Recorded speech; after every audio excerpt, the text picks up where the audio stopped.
সুপ্রিয় শিক্ষার্থী, কাশিয়াডাঙ্গা কলেজের অনলাইন ক্লাসে তোমাদেরকে আমন্ত্রণ জানাচ্ছি।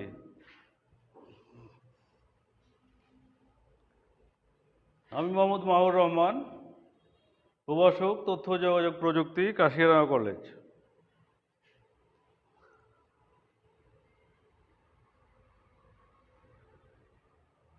আসো একটা ভিডিও দেখি।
আচ্ছা, আরেকটা ভিডিও দেখবো।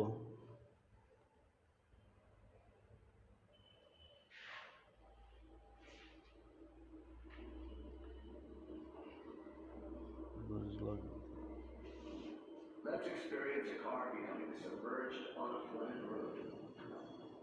The car is driven towards the pool. Buoyancy causes the car to float. As the car floats, steering and braking control is lost.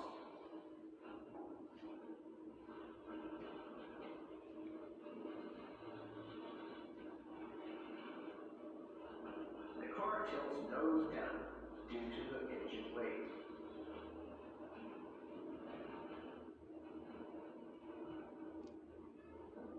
Water pressure is so strong, even an adult male cannot open the door.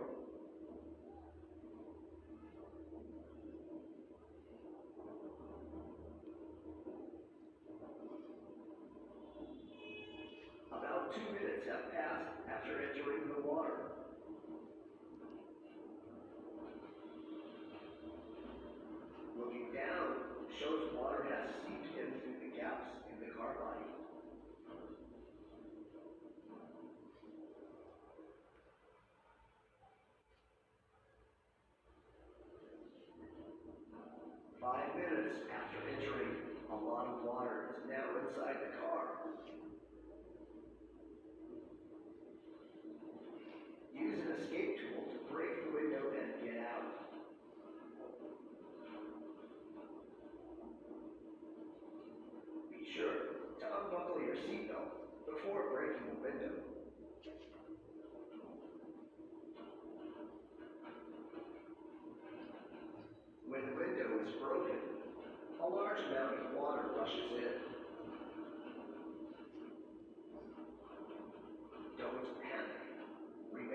working. The driver exits safely through the broken window. Be sure to avoid driving onto a flooded road. Keep an escape tool ready in your car within arm's reach, just in case. View the how-to video to learn more.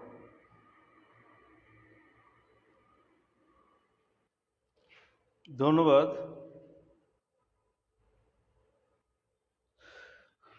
প্রিয় শিক্ষার্থী, একটা গল্প বলি, শোনো।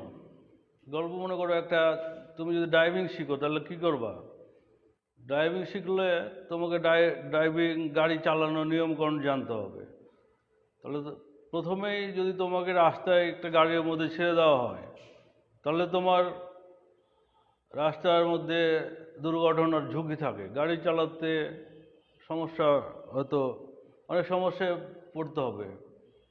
সেটা যদি তোমাকে এমন একটা ড্যামি গাড়ির মধ্যে রাখা হয় আর তোমাকে কিছু ডিভাইস তোমার শরীরের মধ্যে লাগানো হয়, তোমার মাথাতে এক ধরনের হেলমেট, এক ধরনের স্যুট পরানো হলো, পায়ে এক ধরনের জুতো দেওয়া হলো, চোখে এক ধরনের গগলস দেওয়া হলো, তুমি ওই গাড়িতে বসার পরে যেভাবে গাড়ি স্টার্ট দেয় সেভাবে গাড়ি স্টার্ট দিলা, রাস্তায় যেভাবে গাড়ি চালাতে হয় সেভাবে চালালা।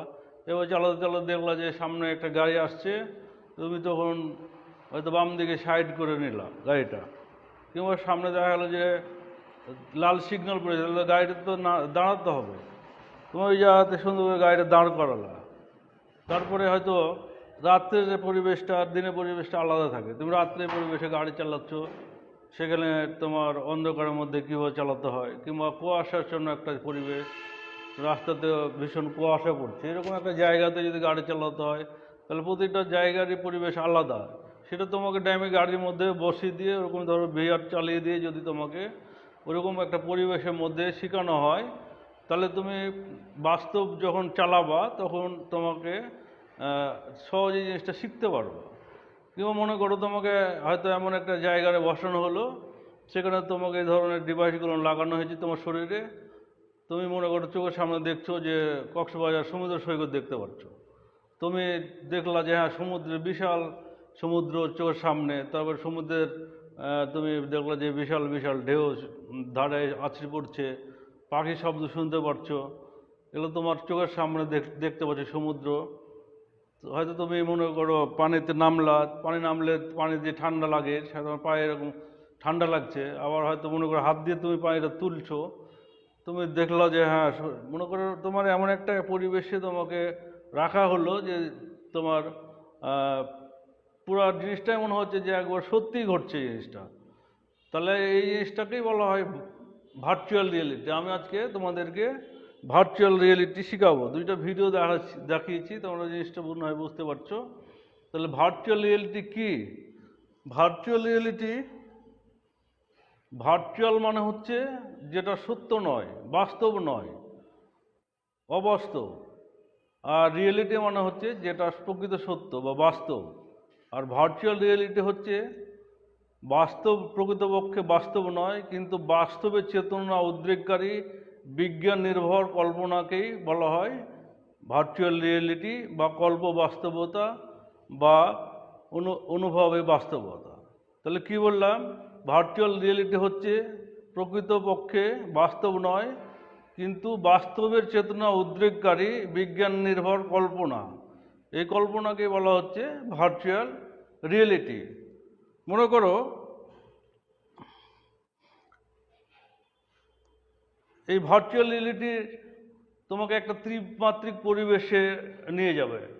ভার্চুয়াল রিয়েলিটি এমন একটা পরিবেশে নিয়ে যাবে, বিজ্ঞান নির্ভর পরিবেশ, তোমাকে সেখানে কল্পনার পাখায় ভর দিয়ে তুমি মহাকাশে উঠতে পারবা, চাঁদে যেতে পারবা, কিংবা প্রশান্ত মহাসাগর গভীর সমুদ্রের যে অঞ্চলগুলো আছে সেগুলো দেখতে পাবা, কিংবা জুরাসিক পার্কের যে সিনেমার যে ডাইনোসর দেখেছো সে ডাইনোসরের তাড়া খেতে পারবা। এই ধরনের কাল্পনিক জিনিসগুলো তুমি বাস্তবে অনুভব করতে পারবা। তাহলে আমাদের ভার্চুয়াল রিয়েলিটি কি, এর একটা সুন্দর একটা সংজ্ঞা এখানে লেখা আছে, দেখো। তাহলে ভার্চুয়াল রিয়েলিটি হচ্ছে একটা কম্পিউটার নিয়ন্ত্রিত পরিবেশ, যেখানে ব্যবহারকারীরা ওই পরিবেশে মগ্ন হতে, হ্যাঁ, তারপরে বাস্তবের অনুকরণে সৃষ্ট দৃশ্য উপভোগ করতে এবং শোভানুভূতি, দৈহিক এবং মানসিক ভাবাবেগ, উত্তেজনা, অনুভূতি ইত্যাদি অভিজ্ঞতা অর্জন করতে পারে। তাহলে এটাকেই বলা হচ্ছে ভার্চুয়াল রিয়েলিটি। এখানে কম্পিউটার প্রযুক্তি এবং সিমুলেশন তত্ত্বের উপর ভিত্তি করে এটাকে তৈরি করা হয়। তাহলে ভার্চুয়াল রিয়েলিটিকে তৈরি করা কীভাবে? কম্পিউটার প্রযুক্তি এবং সিমুলেশন তত্ত্বের উপর ভিত্তি করে এটাকে তৈরি করা হয়। এটাকে সংক্ষেপে ভিআর বলে। এটা তৈরি করার জন্য বিভিন্ন ধরনের সফটওয়্যার আছে, যেমন 3D স্টুডিও ম্যাক্স, মায়া, ভিজার্ড ইত্যাদি তোমার সফটওয়্যার ব্যবহার করে এটা তৈরি করা হয়। তাহলে ভার্চুয়াল রিয়েলিটি হলো প্রকৃতপক্ষে বাস্তব নয়, কিন্তু বাস্তবের চেতনা উদ্রেককারী বিজ্ঞান নির্ভর কল্পনাকে বলা হচ্ছে ভার্চুয়াল রিয়েলিটি। এটা হলো তোমাকে প্রকৃত মানে বাস্তবতার কাছাকাছি একটা পরিবেশে নিয়ে যাবে, বা এখান থেকেই তুমি বাস্তব জিনিসটা কেমন হতে পারে সেরকম একটা অভিজ্ঞতা অর্জন করতে পারো। তাহলে আমরা ভার্চুয়াল রিয়েলিটি তৈরি করতে গেলে, ভার্চুয়াল সিস্টেম তৈরি করতে গেলে তাহলে আমাদের কি কি লাগে? একটা লাগে মনে করো ইফেক্টর। ইফেক্টর হচ্ছে বিভিন্ন ধরনের ইন্টারফেস ডিভাইস ব্যবহার করা হয়। বিভিন্ন ধরনের ইন্টারফেস ডিভাইস দেওয়া হয়, যে বললাম মাথায় এক ধরনের হেলমেট লাগানো হয়, চোখে এক ধরনের গোগলস থাকে, সেখানে ধরনের বিশেষ পর্দা ব্যবহার করা হয়, শরীরে বিশেষ ধরনের স্যুট পরানো হয়, পায়ে এক ধরনের জুতা পরানো হয়, এই যে হাতে এক ধরনের গ্লোভস পরানো হয়। এই জিনিসগুলোকে ইন্টারফেসগুলোকে বলা হচ্ছে ইফেক্টর। আরেকটা হলো রিয়েলিটি সিমুলেটর। এটা এক ধরনের হার্ডওয়্যার ডিভাইস। এটা ইফেক্টরকে বিভিন্ন ধরনের চাক্ষুষ এবং শ্রুতিবোধ সম্পূর্ণ সংবেদনশীল তথ্য সরবরাহ করে। যেমন মনে করো বিভিন্ন ধরনের সেন্সর ব্যবহার করা হয়, ইনপুট আউটপুট সিস্টেম ব্যবহার করে, তাপমাত্রা মাপার জন্য বিভিন্ন যন্ত্রপাতি ব্যবহার করা হয়। এগুলোকে বলা হচ্ছে রিয়েলিটি সিমুলেটর। আরেকটা আছে অ্যাপ্লিকেশন। বিভিন্ন ধরনের প্রোগ্রাম ব্যবহার করা হয়, বিভিন্ন ধরনের সফটওয়্যার ব্যবহার করা হয়। যেমন ধরো ইন্টেলের একটা সফটওয়্যার নাম হলো ডিভিশন, এগুলো ব্যবহার করা হয়। আরেকটা হচ্ছে জিওমেট্রি হলো একটা ভার্চুয়াল পরিবেশের যে বিভিন্ন যে বস্তুগুলো আছে তার বিভিন্ন ধরনের তথ্যাবলীকে বলা হয় জিওমেট্রি। এগুলো বিভিন্ন ধরনের সফটওয়্যার দিয়ে তৈরি করা হয়, যেমন 3D স্টুডিও ম্যাক্স, এগুলো দিয়ে এই জিওমেট্রি তৈরি করা হয়। তাহলে আমাদের একটা ভার্চুয়াল রিয়েলিটি সিস্টেম তৈরি করার জন্য এই উপাদানগুলো লাগবে। এখন আমরা ভার্চুয়াল রিয়েলিটি কোথায় ব্যবহার হয় সেগুলো নিয়ে আলোচনা করব।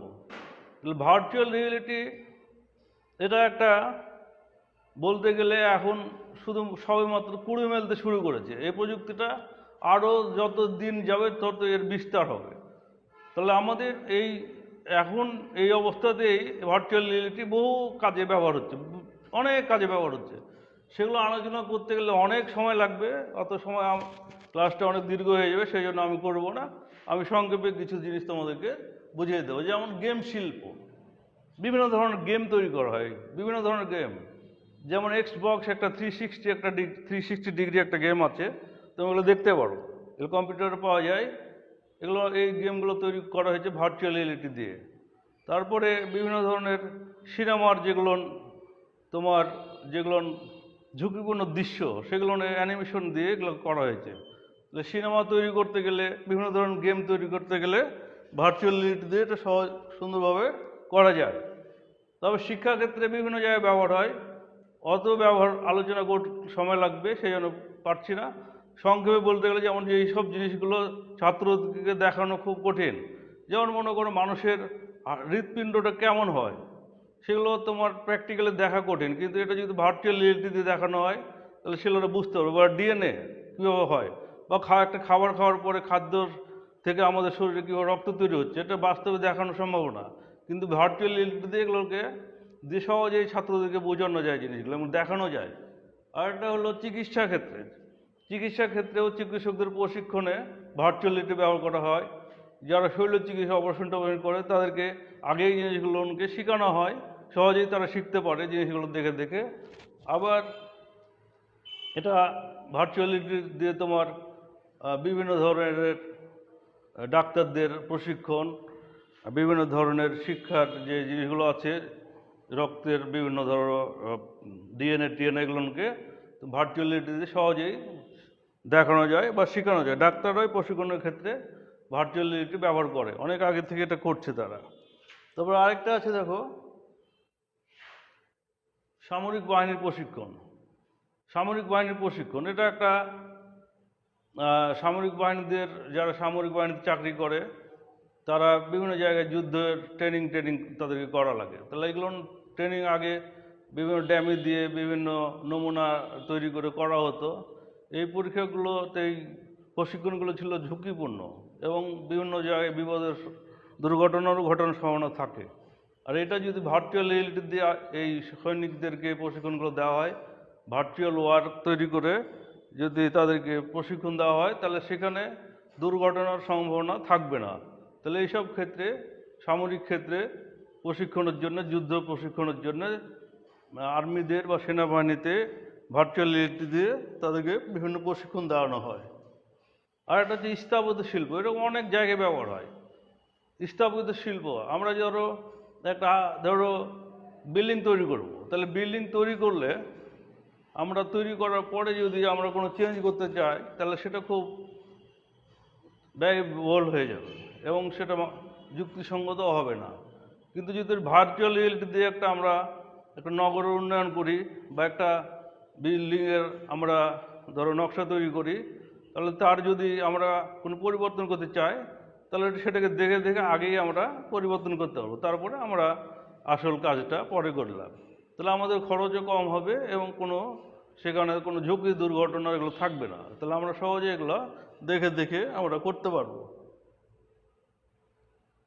আচ্ছা, এগুলো হচ্ছে আমরা যেগুলো দেখালাম, সেগুলো হচ্ছে ভার্চুয়াল রিয়েলিটির ব্যবহার। আরও অনেক ব্যবহার আছে, অনেক জায়গায় ব্যবহার হয়। প্রাচীন ঐতিহ্য রক্ষায়, সিনেমা তৈরি করতে বিভিন্ন জায়গায় একটা ব্যবহার আছে।